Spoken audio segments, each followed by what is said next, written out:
Hello students, जैसा कि आप सभी लोगों को पता है कि आप लोगों की जो हिंदी विषय का पेपर है वो 16 फरवरी को होना है। ऐसे में सभी विद्यार्थी अपनी तैयारी तो कर रहे हैं, लेकिन एक मन में चिंता लगाए बैठे हैं कि हम आखिर किन टॉपिकों को पढ़ लें कि बोर्ड एग्जाम में हमको हूबहू वही प्रश्न देखने को मिल जाए। सभी विद्यार्थियों के मन में ये जिज्ञासा होती है।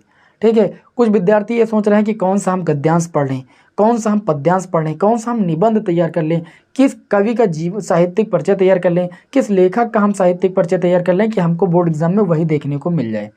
आज के इस वीडियो में हम संपूर्ण हिंदी विषय के मोस्ट इंपॉर्टेंट टॉपिक को बताएंगे और इन टॉपिकों को पढ़ करके आप अपने बोर्ड एग्जाम में 90+ अंक प्राप्त कर सकते हो, 100% प्राप्त कर सकते हो यदि आप पेपर देने से पहले केवल इन टॉपिकों को पढ़ लेते हो। मैं गारंटी के साथ कहता हूं कि आप सभी लोगों को 90+ अंक लाने से कोई नहीं रोक सकता है। तो सभी विद्यार्थी भी वीडियो को अंत तक देखेंगे। आज आप लोगों को हम संपूर्ण हिंदी के पेपर का निचोड़ बताने वाले हैं कि आप लोगों को हिंदी पेपर में क्या देखने को मिलेगा 16 फरवरी को। ठीक है ना, तो सभी लोग भाई वीडियो को अंत तक देखिएगा और अगर चैनल पर नए हैं तो भाई सब्सक्राइब जरूर कीजिएगा, क्योंकि आप लोगों के बोर्ड एग्जाम की तैयारी मैं लगातार करा रहा हूं। ठीक है, तो आप लोगों की कोई भी क्लास मिस ना होने पाए। तो देखिए, अगर हम बात करें हिंदी विषय के पेपर की, तो जो हिंदी विषय का पेपर होता है सभी विद्यार्थियों को पता है कि वो खंड का ठीक और खंड खा 2 खंडों में डिवाइड होता है। बहुत ध्यान से समझिएगा, आपका जो पेपर है वो 2 खंडों में डिवाइड होता है। अब आपको पढ़ना क्या क्या है, किस पर समय देना है वो समझिए। खंड का में अगर हम सबसे पहले बात करें तो आता है आपका 10 नंबर का गद्यांश। अब आप सोच रहे होंगे कि गद्यांश हम किस चैप्टर का तैयार करें। आप केवल भैया 2 चैप्टर तैयार कर लीजिए। पहला आप तैयार कर लीजिए राष्ट्र का स्वरूप, जो कि पहला चैप्टर है, वासुदेव शरण अग्रवाल द्वारा लिखित है राष्ट्र का स्वरूप। हमने देखा बहुत सारे मॉडल पेपर हैं जिसमें आप सभी लोगों से हमेशा राष्ट्र के स्वरूप से गद्यांश पूछा गया है। और दूसरा चैप्टर आप सभी लोग तैयार कर लीजिएगा अशोक के फूल, आचार्य हजारी प्रसाद द्वारा रचित ये आपका चैप्टर है अशोक के फूल। ठीक है, अगर आप इन 2 टॉपिकों को अच्छी तरीके से देख लेते हो तो आप सभी लोगों को जो गद्यांश देखने को मिलेगा वो यहीं से देखने को मिलेगा। और अगर ज़्यादा देखने की इच्छा है तो प्रोफेसर जी सुंदर रेड्डी वाला जो है चैप्टर आप देख लीजिएगा अच्छी तरीके से। ये जो है, लेकिन मैं बता दूं सबसे मेन यही 2 चैप्टर हैं, इनको आप अच्छे तरीके से पढ़ लीजिएगा। आपके पेपर में गद्यांश यहीं से देखने को मिलेगा। लेकिन सभी विद्यार्थियों से एक बात हम कहना चाहेंगे कि सभी विद्यार्थी जो अपने शब्द सीमा है उसको ध्यान में रखकर सभी प्रश्नों के उत्तर देंगे, क्योंकि हिंदी विषय में अगर आपने ज़्यादा लिख दिया किसी प्रश्न में, मान लीजिए आपको अच्छे से आता और आपने उसमें 80 अधिकतम शब्द 80 लिखने और आप लिखते चले जा रहे हो 400-500, ठीक है, तो नंबर अगर वो 8 नंबर का प्रश्न तो 8 ही नंबर मिलेंगे, उससे ज़्यादा आपको नहीं मिलेंगे। तो फालतू समय मत लॉस कीजिए। अगर अधिकतम शब्द सीमा आपकी बोली जा रही है 80 शब्द, तो आप बस 80 से 90 शब्दों तक उस प्रश्न का उत्तर दीजिए एकदम सटीक। ठीक है, आपको पूरे मार्क्स मिल जाएंगे, आपका समय भी बच जाएगा, क्योंकि इसमें बहुत सारे प्रश्न जो लॉन्ग हैं और उसमें समय लगेगा। तो आप सभी लोगों से मैं यही कहूँगा कि जो गद्यांश आता है वो भैया 10 मार्क्स का आता है। इसके लिए आप पहला और दूसरा चैप्टर क्रम से अच्छी तरीके से तैयार कर डालिए और लेखक का नाम जरूर याद रखिएगा, क्योंकि जब आपको संदर्भ लिखना होगा तो शीर्षक का नाम और लेखक का नाम आपको लिखना होगा। क्लियर है? तो ये 2 चैप्टर आप गद्यांश के तैयार कर लीजिए, आपको यहीं से गद्यांश देखने को मिल जाएगा। दूसरी बात आती है पद्यांश की। आप सभी विद्यार्थी यही सोच रहे हैं कि पद्यांश में हम कौन कौन से चैप्टर पढ़ लें कि हमको यहीं से देखने को मिल जाए। तो पद्यांश आता भैया 10 मार्क्स का। ठीक है, यानी 5 प्रश्न आपसे पूछे जाते हैं। तो पद्यांश में मैं आपको देखिए पहला चैप्टर सजेस्ट करूंगा कि आप पवन दूतिका को अच्छी तरीके से पढ़ डालिए। और मैं क्लासें आप देखिए लगातार आप लोगों को क्लासें प्रोवाइड कर रहा हूँ। मैंने प्लेलिस्ट का लिंक इस वीडियो के कमेंट बॉक्स में और डिस्क्रिप्शन बॉक्स में दे रखा है, आप अच्छे तरीके से देख लीजिए, सारी क्लासें आपको मिल जाएंगी। पवन दूतिका को आप तैयार कर लीजिए। और दूसरा चैप्टर अगर हम बात करें तो अभिनव मनुष्य, इससे मैंने देखा कई बार आप लोगों को पद्यांश देखने को मिलेगा, मॉडल प्रश्न पत्र में भी देखने को मिल रहा है। तो अभिनव मनुष्य को आप एक बार अच्छे तरीके से प्रिपेयर कर लीजिए। साथ ही में जो तीसरा चैप्टर वो आपका है श्रद्धा मनु, यहाँ से भी आपका प्रश्न बन सकता है। तो इन 3 चैप्टरों को यदि आप अच्छी तरीके से मतलब जो है प्रिपेयर कर लेते हो तो पद्यांश यहीं से देखने को आपको मिल जाएगा और आपके बोर्ड एग्जाम के 10 मार्क्स कंप्लीट हो जाएंगे। देखिए 10 मार्क्स कंप्लीट कैसे होते हैं, जो भी गद्यांश पद्यांश होता है उस पर आधारित 5 प्रश्न होते हैं। अगर आपने इस तरीके से इन चैप्टरों को तैयार कर लिया तो जो यहाँ से प्रश्न पूछे जाएंगे। तो क्या आपने क्या किया, शीर्षक का नाम और लेखक का नाम लिख दिया, वो तो 2 मार्क्स कंफर्म हो गए। बाकी व्याख्या आप तभी कर पाओगे जब इन चैप्टरों को आपने अच्छी तरीके से पढ़ा होगा। समझ रहे हो कि नहीं समझ रहे हो? और आपने अगर पढ़ा है तो 5 प्रश्नों के उत्तर आप तुरंत दे दोगे। और 5 प्रश्नों के उत्तर बहुत ज़्यादा लाइन में नहीं लिखने की कोशिश कीजिएगा, जितना पूछा गया उतना ही लिखिएगा। ज़्यादा समय बर्बाद करोगे तो आगे फिर आपको समय नहीं मिल पाएगा आगे के प्रश्नों में। अब यहाँ पर बात करें तो ये 10-10 आपके 20 नंबर यहाँ से कंप्लीट हो जाते हैं। आज मैं आप लोगों को वो महत्वपूर्ण टॉपिक बताने वाला हूँ जिससे आपके बोर्ड एग्जाम में 80 से 90 नंबर कंप्लीट हो जाएंगे। आगे बात करें, अब आती है, अगर खंड का के अंतर्गत अगर बात करें तो बात आती है कि किस लेखक का साहित्यिक परिचय लिखने के लिए आएगा, ठीक है, और किस कवि का हम साहित्यिक परिचय तैयार करें। लेखक में मैंने आप लोगों को देखे 2 बताए हुए हैं। एक बताया है आचार्य हजारी प्रसाद द्विवेदी को, और मैंने बहुत ही ट्रिक से बताया है, ठीक है। आप सभी लोग क्लास देख लीजिएगा, याद हो जाएगा क्लास देखते देखते। आचार्य हजारी प्रसाद द्विवेदी का साहित्यिक परिचय, उनकी कृतियाँ तैयार कर लीजिए, है ना। और दूसरे आप तैयार कर लीजिए लेखक वासुदेव शरण अग्रवाल, इनके आने की इस बार बहुत प्रबल संभावना है। वासुदेव शरण अग्रवाल, इनको आप बहुत अच्छी तरीके से तैयार कर लीजिए। यही आपके बोर्ड एग्जाम में चाहे देख लेना, देखने को इस बार मिलेंगे, ठीक है। और इसकी क्लास अभी आपको मिलने वाली है, मैंने प्लेलिस्ट में आपके लिए सेट कर दी, आप देख लीजिए। बहुत ही मैंने ट्रिक से बताया है, इन दोनों लेखकों का मैंने जो है साहित्यिक परिचय बताया हुआ है। अच्छा, कवि में आपको अगर ये आप तैयार कर लेते हो तो 5 मार्क्स आपके यहाँ से कंफर्म हो जाएंगे 100%, इससे बाहर नहीं आएगा। कवि में अगर बात करें तो कवि में आप तैयार कर लीजिए, सबसे महत्वपूर्ण आते हैं जयशंकर प्रसाद। अगर जयशंकर प्रसाद, और सबसे आसान भी, और नंबर 2 महादेवी, इन दोनों को अच्छे तरीके से पढ़ लेते हो तो एक लोग भैया एग्जाम में तुमको बैठे जरूर मिलेंगे, 100% मैं बता रहा हूँ। और उसके बाद एक तीसरा अगर आपको तैयार करना है, इसमें देखिए कई चैप्टर हैं, इसमें तो 4 हैं, आप 2 तैयार कर लोगे, एक फंस जाएगा, क्योंकि 3 आते हैं तो 2 तैयार करने पर 1 आ जाएगा। लेकिन इसमें कई सारे चैप्टर हैं, तो इसमें आप 3 सबसे महत्वपूर्ण कवि लिखेंगे, जयशंकर प्रसाद, महादेवी, और साथ ही में आपको अगर तैयार करना तो रामधारी सिंह दिनकर, रामधारी सिंह दिनकर, ठीक है। इन 3 कवियों का साहित्यिक परिचय और इनकी कृतियां आप ट्रिक से तैयार करना चाहते हैं तो आपको प्लेलिस्ट मैंने बता दिया, चेक कर लीजिए, आपको वहीं पर तैयार हो जाएगा, ज़्यादा मेहनत नहीं करनी पड़ेगी, ठीक है। और यहाँ पर अधिकतम जो शब्द सीमा होती है वो 80 ही होती है, तो 80 से 90 या 70 से 80 के बीच में लिखिए, इससे ज़्यादा लिखने से कोई मतलब नहीं भैया। मार्क्स देखिए 5 मार्क्स का होता है तो 5 मार्क्स ही आपको मिलेंगे। इस तरीके से 10 अंक ये, 10 ये, 10 ये, 30 मार्क्स का काम आपका हो जाएगा केवल इतना पढ़ने से, ठीक है ना। बहुत ज़्यादा आपको पढ़ना भी नहीं है, सारे चैप्टर में इसीलिए पढ़ने के लिए आपको नहीं बोल रहा हूँ। उसके बाद अगर यहाँ पर हम बात करें तो इस तरीके से गद्यांश, पद्यांश और लेखक और कवि, इतना आप तैयार कर लोगे। इसमें देखिए एक प्रश्न आपका आता है खंड काव्य, खंड काव्य पर आधारित प्रश्न आता है। खंड काव्य जो आता है वो आपके आते एग्जाम में आता है 5 मार्क्स का, ठीक है। स्वपठित खंड काव्य 5 मार्क्स का आता है भैया, ठीक है ना। अब जो खंड काव्य होता है सबका वो अलग अलग जिले का अलग अलग होता है, किसी का मुक्तिदेव होता है, किसी का रसमृति होता है।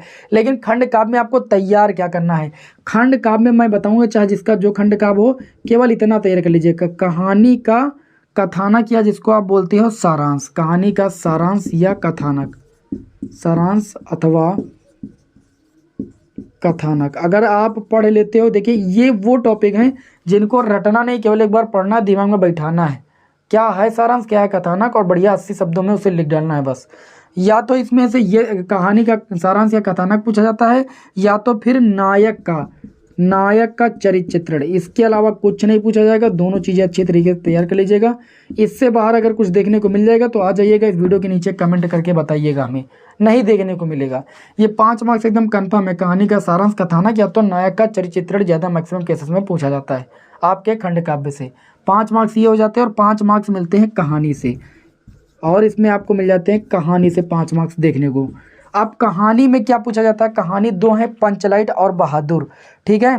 तो यहाँ पर मैं लिख देता हूँ पंचलाइट और बहादुर। ये सारी क्लासें पाना चाहते हैं तो चैनल को जरूर भैया सब्सक्राइब कर लें, ठीक है। एग्जाम के पहले सारी क्लासें आपको मैंने अपलोड कर रखी है, प्लेलिस्ट मैंने बना दी है, सारी क्लासें कर सकते हो आप। पंचलाइट की अगर बात करें और बहादुर की बात करें तो ये 2 कहानी हैं, और इन दोनों कहानियों में आपसे प्रश्न क्या पूछा जाता है, इन कहानियों का आपसे पूछा जाता है सारांश अथवा कथानक। क्या पूछा जाता है, सारांश अथवा कथानक। तो यहाँ पर हम लिख देंगे सारांश अथवा कथानक।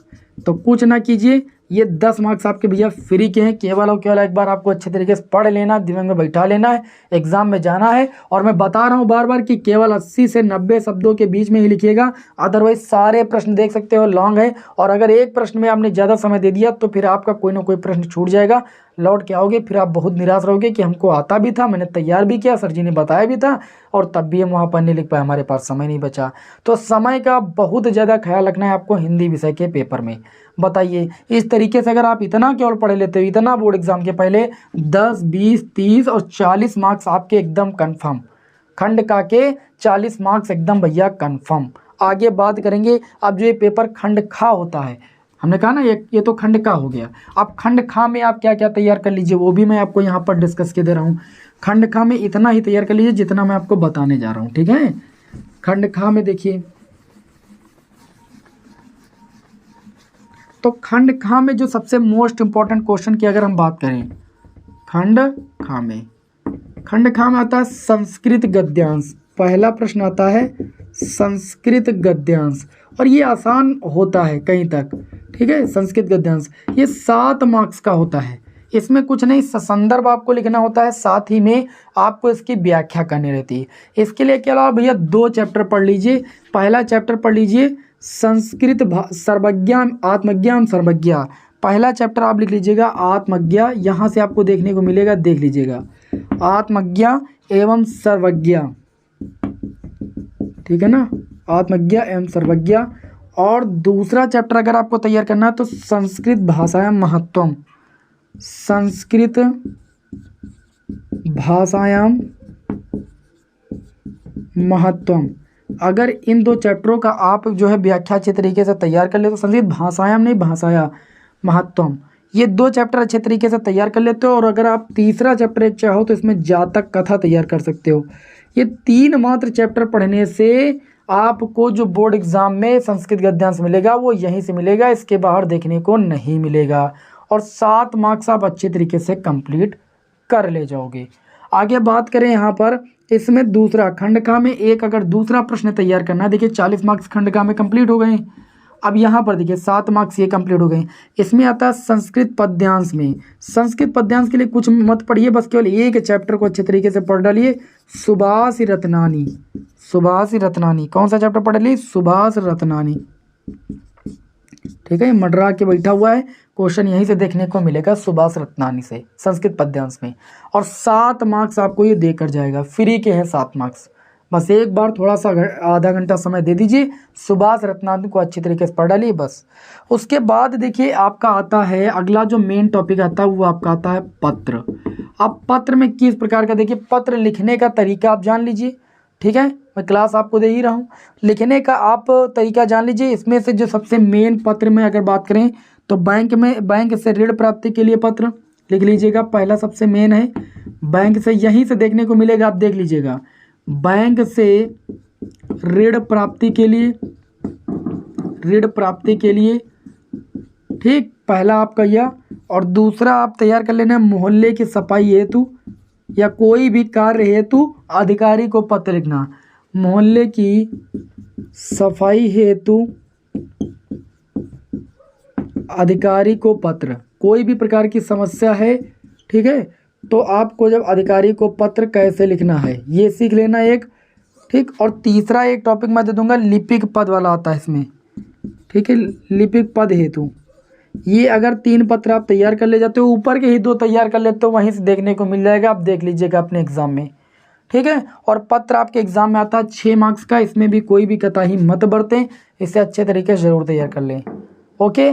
आगे बात करें अगर इसमें सबसे एक अगला टॉपिक मोस्ट इंपॉर्टेंट आता है वो आपका आता है इसमें निबंध, ठीक है। और निबंध को भैया देखिए, निबंध जो भी लिखना 9 मार्क्स का आता है, ठीक है। निबंध जो भी लिखना थोड़ा सा देखिए सब पर पहले अच्छे तरीके से समय दे दीजिएगा और ज़्यादा से ज़्यादा समय निबंध के लिए रखिएगा, क्योंकि ये 9 मार्क्स का आता है। और जो भी निबंध लिखना उसमें बीच में कोई ना कोई एक सूक्त या कोटेशन जरूर लिखिएगा, काले पेन से उसका बहुत ज़्यादा भैया प्रभाव पड़ता है। हेडिंग डाल कर आप निबंध लिखिएगा 2 से 2.5 पेज का, ठीक है ना। अब इसमें निबंध आपसे कौन कौन से पूछा जा सकता है, एक पूछा जा सकता है बेरोजगारी पर, जो बता रहा हूँ इतने तैयार अगर देख लोगे एक बार, देखिए रटना नहीं है ना, आपको कोई याद करना है, केवल और केवल देखना है। इसलिए मैं टॉपिक लिख रहा हूँ। बेरोजगारी पर तैयार कर लीजिएगा। दूसरा अगर मैं कहूँ तो पर्यावरण प्रदूषण पर आने के प्रबल चांसेस हैं, पर्यावरण प्रदूषण आप तैयार कर लीजिएगा। और तीसरा टॉपिक अगर मैं आपको बताऊं, ठीक है, समस्या और समाधान, पर्यावरण प्रदूषण समस्या और समाधान, ऐसे पूछा जाएगा, समस्या और समाधान, केवल और केवल एक बार आप देख डालिए बस, ठीक। और तीसरा अगर बात करें तो बढ़ती जनसंख्या को एक बार देख लीजिएगा। चौथा महत्वपूर्ण निबंध देखें तो नई शिक्षा नीति से विकास की क्या है संभावनाएं, नई शिक्षा नीति से विकास की संभावनाएं, इसके भी आने की प्रबल संभावना है, विकास की संभावनाएं। भ्रष्टाचार पर भी आपसे पूछा जा सकता है, लेकिन उससे पहले सबसे ज़्यादा इंपॉर्टेंट आपका आता है शिक्षा में खेलकूद का स्थान, वेरी वेरी मोस्ट इंपॉर्टेंट, शिक्षा में खेलकूद का स्थान। अगर आप इतने केवल निबंध देख के चले जाते, तो केवल एक बार देख के चले जाइएगा, कोटेशन एक आधे तैयार कर लीजिएगा, बीच में ज़रूर लिखिएगा, इससे बहुत बड़ा प्रभाव पड़ता है। हेडिंग डालकर आपको निबंध लिखना है। वीडियो मैं आप लोगों को आज से कल तक इसका प्रोवाइड कर दूंगा, निबंध में आपको कोई दिक्कत नहीं होगी। 9 मार्क्स पूरे यहाँ से कंप्लीट हो जाएंगे, ठीक है ना। और उसके बाद देखिए फ्री के मार्क्स हर बार पेपर में जब जानते हो कि ये आना है, एक रस आता है, एक छंद आता है, एक अलंकार आता है, ठीक है ना। और अगर साथ में आपने एक दो चीज़ें और तैयार कर ली, एक मुहावरा, ये फ्री के मार्क्स हैं, और वाक्य शुद्धिकरण, वाक्य को शुद्ध करना होता है, तो ये टोटल आपको देकर जाते हैं 8 मार्क्स। कितने मार्क्स देकर जाते हैं? 8 मार्क्स। रस छंद अलंकार को मैं ट्रिक के माध्यम से पढ़ा रहा हूँ, तो आप बस बिल्कुल भी टेंशन मत लीजिए। इतने टॉपिक जो मैंने बताए हैं एग्ज़ाम के पहले, केवल आप इतने टॉपिक क्लियर कर लीजिए अच्छे तरीके से। अगर 16 फरवरी को आपने पेपर में छाप के ना रख दिया तो कहना, कोई दिक्कत नहीं, 90+ अंक आने ही आने। बस केवल इतने टॉपिकों को आप अच्छी तरीके से पढ़ के ही जाइएगा एग्ज़ाम देने, इससे बाहर आपको कुछ देखने को नहीं मिलेगा। आप देख सकते हो 40 मार्क्स मैंने आपको खंड का में गिनाया, 7 और 7 7 14, अगर इतना पढ़ लोगे 7 7 14, और बात करें 9 और 6 15, 15 और 14 29, और 29, और अगर 8 मार्क्स की बात करें 37, ठीक है ना। आप देख सकते हो 37, और यहाँ पर अगर 40 अंक की बात करें 40 40 80 मार्क्स के महत्वपूर्ण मैंने टॉपिक बताए। साथ ही मैंने अगर बात करें गद्य साहित्य का इतिहास और पद्य काव्य साहित्य का इतिहास, ये 10 मार्क्स के क्वेश्चन आते हैं। इसकी मैं मैराथन क्लास दे रहा हूँ, वो कर लीजिए, उससे बाहर आपका कोई क्वेश्चन नहीं आएगा। 80 में आप 10 जोड़ लीजिए, 90 मार्क्स आपके पूरे कंप्लीट हो जाते हैं। केवल इतना पढ़ लीजिए बस, ठीक है। आपको हिंदी विषय में कोई टेंशन नहीं लेना है। देखिए परसेंटेज अगर हिंदी में अच्छा खासा बना ले जाओगे तो ओवरऑल 8 सब्जेक्ट का परसेंटेज बहुत अच्छा जाएगा। अगर आप इसको हल्के में लेकर नहीं पढ़ाई करते हो तब आपके लिए दिक्कत हो सकती है, ठीक। तो जो भी महत्वपूर्ण टॉपिक बताएं इनको आप जरूर तैयार कीजिएगा। उम्मीद है कि सभी विद्यार्थियों को वीडियो पसंद आया होगा। वीडियो पसंद आया तो वीडियो को लाइक करें, चैनल पर नए हो तो सब्सक्राइब करें। मिलते हैं भैया आपको नेक्स्ट वीडियो में। जय हिंद, वंदे मातरम।